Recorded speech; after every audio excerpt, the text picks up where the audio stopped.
Doctor भावना यादव के भाई हैं जिनकी 24 अप्रैल को हत्या कर दी गई थी और उसमें हिसार में हुई थी सर घटना। लड़के ने जला दिया था, फिर घर पे फ़ोन करके, हमारे घर पे फ़ोन करके सूचना देता है। इस तरीके से हरियाणा की बेटी की निर्मम हत्या कर दी जाती है गला रोध के, और हरियाणा की सरकार इस पे कोई भी संज्ञान नहीं ले रही है। जिस तरीके से भावना यादव की हत्या की जा चुकी है पिछले दिनों, उसी तरीके से अब मनीषा की निर्मम हत्या गला घोट के की जा चुकी है। एक दूसरे के पक्ष विपक्ष में तो उनके hand to hand video viral होते हैं, हैंड टू हैंड ये कटाक्ष करते हुए वीडियो डालते हैं, एक दूसरे पे हमला करते हैं ये सोशल मीडिया के थ्रू। इंदर में भी भाजपा सरकार है, हरियाणा में भाजपा सरकार है, तो राजस्थान सरकार से निवेदन करते हैं हाथ जोड़ के। आज मेरी बहन के साथ हुआ है, हजारों भाई है, हम नहीं चाहते किसी की बहन के साथ गलत हो।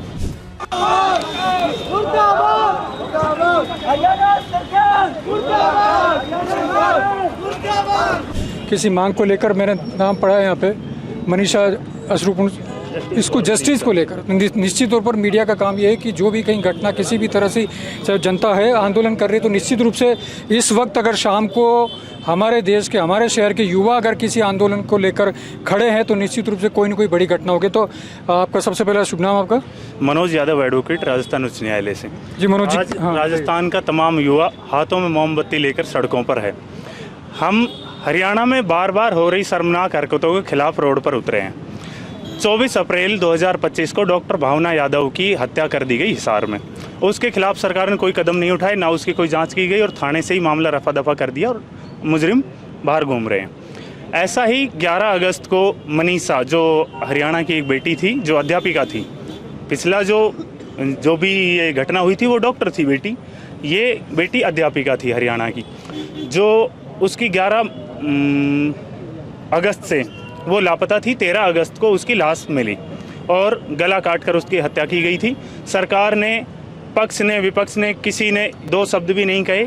इसके खिलाफ हम रोड पर हैं। सरकार हमारी आवाज़ सुने और इस पर कड़ी से कड़ी कार्रवाई का आश्वासन दे हमें और अपराधियों को कड़ी से कड़ी सजा दी जाए। इस संबंध में आपने किसी अधिकारी, मंत्री, किसी नेता से मिले आप? अभी तक हमारी किसी से मुलाकात नहीं हुई। हम चाहते हैं कोई भी मंत्री, नेता हमें आकर आश्वासन दे। निश्चित रूप से हमारा जो कुछ कर नहीं पा रही है, राजस्थान सरकार से निवेदन करते हैं कि हमारा साथ दें इस लड़ाई में। ये डॉक्टर भावना यादव के भाई हैं जिनकी 24 अप्रैल को हत्या कर दी गई थी और उस क्रम में कोई भी आज तक कार्रवाई नहीं की गई। ये हमारे साथ सड़क पर हैं आज और न्याय की मांग कर रहे हैं। आपका शुभ नाम क्या है? नवीन यादव। नवीन जी, घटना बताएंगे एक बार, क्या घटना कैसे हुई थी? हिसार में हुई थी सर घटना। लड़के ने जला दिया था, फिर घर पे फ़ोन करके, हमारे घर पे फ़ोन करके सूचना देता है कि ऐसे ऐसे डॉक्टर भावना जल गई है।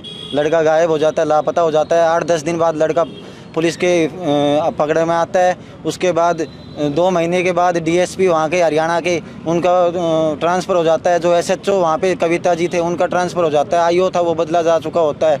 2.5 महीने की जब तक चार्जशीट पेश होती है कोर्ट में, उससे पहले थाने से मामला रफा दफा हो जाता है और वो लड़का आज बेल पे है थाने की तरफ से, कोर्ट में गया ही नहीं है। हाँ जी। अभी कुल मिला के अभी आप लोग, जैसा कि इन्होंने बताया किसी मंत्री नेता से नहीं मिले, तो मैं जानना चाहता हूँ कि भारत रफ्तार के माध्यम से राजस्थान के जो प्रशासनिक अधिकारी, जो जिम्मेदार है, नेता है, निश्चित रूप से सुन रहे हैं, तो इनकी मांग को, इनकी जो डिमांड है वो पूरी होनी चाहिए। आप कुछ कहना चाहेंगे? जी देखिए, जिस तरीके से हरियाणा की बेटी की निर्मम हत्या कर दी जाती है गला रोध के, और हरियाणा की सरकार इस पे कोई भी संज्ञान नहीं ले रही है। जिस तरीके से भावना यादव की हत्या की जा चुकी है पिछले दिनों, उसी तरीके से अब मनीषा की निर्मम हत्या गला घोट के की जा चुकी है। और जो हरियाणा की भाजपा सरकार है और जो देश की महिला विरोधी भाजपा सरकार है, वो बिल्कुल सहन की नींद सो रही है। उनके कानों के अंदर जू तक रहने का कोई भी काम नहीं हो रही है। जो महिलाओं पे अत्याचार दिनों दिन बढ़ते जा रहे हैं, उन पे कोई भी रोकथाम के कोई भी उपाय नहीं किए जा रहे हैं। और जो भी दोषी इन मामलों के अंदर, रेप के अंदर है, चाहे भावना यादव के मामले के अंदर हो, चाहे मनीषा के मामले के अंदर हो, इन पे किसी भी प्रकार की कोई भी सरकार कार्रवाई नहीं कर रही है। हम इस देश की सरकार से और हरियाणा की सरकार से ये मांग रखना चाहते हैं कि जो मनीषा का मामला है, जिस तरीके से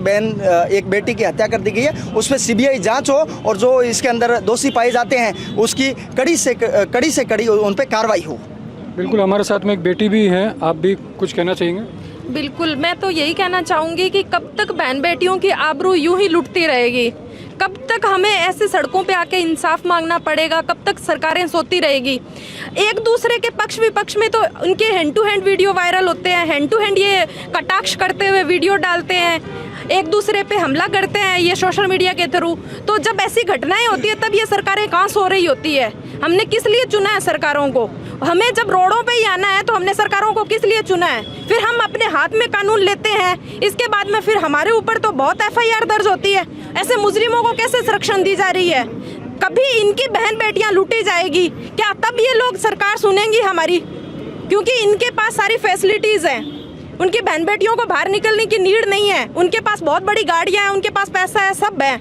लेकिन आज जो गरीब घर की बेटियां हैं जिनके पास ये फैसिलिटी नहीं है, तो क्या वो ऐसे रोडों पे उतरेंगी सरकार के लिए कि हमें न्याय दो या हमारी बेटी को बचाओ? ये बहुत ही सरकार का एक शर्मनाक मतलब कदम है जो वो उठा ही नहीं रही है लड़कियों के पक्ष में। बार बार हरियाणा में हो रहा है जी, 3 महीने में 2 बार हो चुका है ऐसा।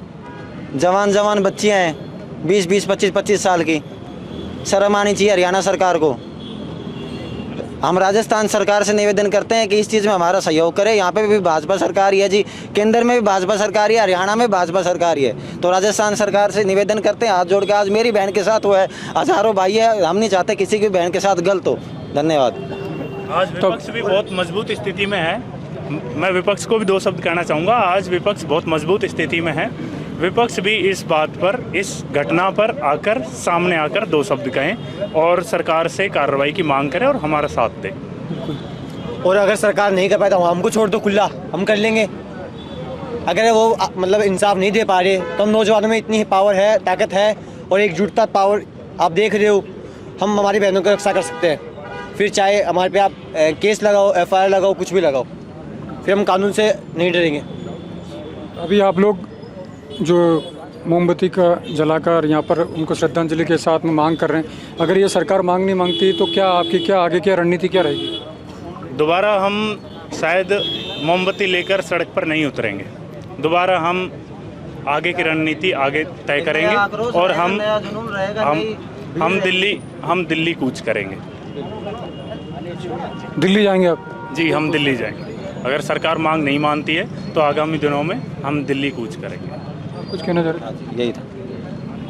तो बिल्कुल ये जो आप युवा देख सकते हैं कि किस तरह से आप देख सकते हैं इस वक्त की तकरीबन 8 बज गए हैं और इस समय हमारे शहर का युवा जो यहाँ पर सड़कों पर है, निश्चित रूप से कहीं न कहीं इस तरह की उनके पास में मजबूरी रही है। उनकी जो डिमांड है, उनकी जो मांग है कि वाकई में युवा जब सड़कों पर आता है तो निश्चित रूप से कहीं न कहीं इस कदर तकलीफ है कि वो कहीं न कहीं सरकार नहीं सुन रही है। तो जैसा कि उन युवाओं ने बताया कि चाहे हरियाणा में बीजेपी की सरकार है, राजस्थान में बीजेपी की सरकार है और केंद्र में भी है, तो ये सुनवाई ज़रूर होनी चाहिए।